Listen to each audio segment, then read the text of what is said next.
So I got a 1977 Dodge W200, and the last few Carter BBD remans I bought because that's all you can get.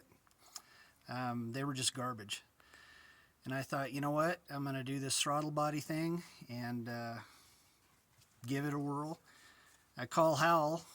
Almost 1,600 later, I get it, and that's fine. I agreed to the price. Nobody made me buy it. This was in June. This truck's never ran right since. I've put 42 miles on it, and it's November. This thing has just ran like garbage since I put this on here. So I've called Howell probably 9 times, and the first time I said, hey, it's just running terrible. I know it's all hooked up right, blah, blah. Well, it could be, he says, and he goes down the entire list of every little single thing that they sold me with this kit. And I said, well, obviously I'm not going to go back and buy every part all over again. I just bought this. There's no miles, no usage on it. And one of the many conversations I got, well, it could be your ECM. And I said, well, how can that be? I just bought this from you guys. Oh, well, they're used. So buyer beware on that. The injector on the passenger side here, that was no good.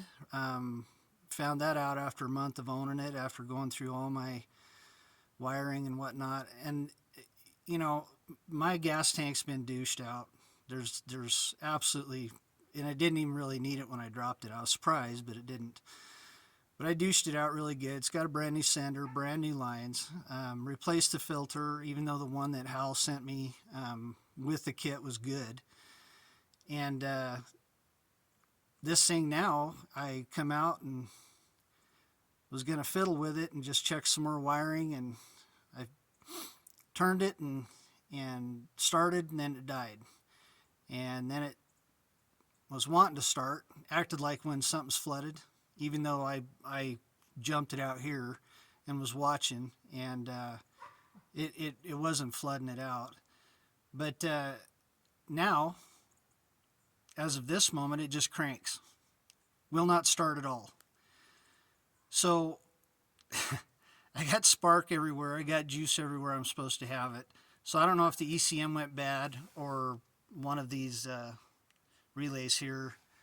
But I'm just letting you know, I've heard a lot of success stories about Howell. This has been nothing but a nightmare for me. I mean, Troy is the only guy there that you can talk to for tech. You can tell most of the time he's so damn sick of talking to people, it's unreal. And I guess I don't blame him.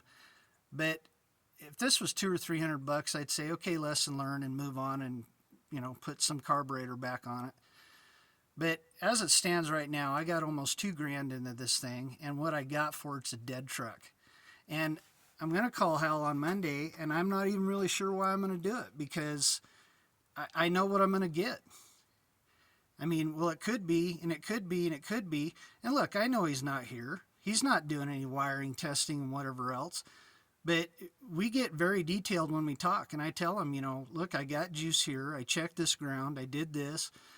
You know, fuel pressure's at this. I mean, everything's doing what it's supposed to do. And I mean, basically what I get back's a bunch of double talk. I mean, and that's the honest truth.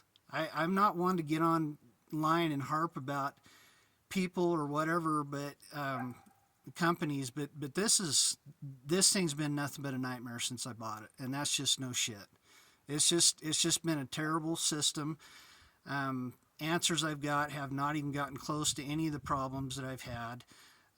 Getting used parts was something that retails at $1,500. I mean, I'm sorry.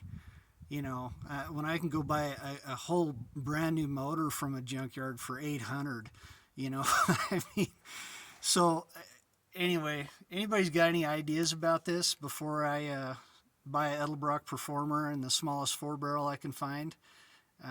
Let me know. So, and like I said, I know there's a lot of success stories, but man, I'm not one of them.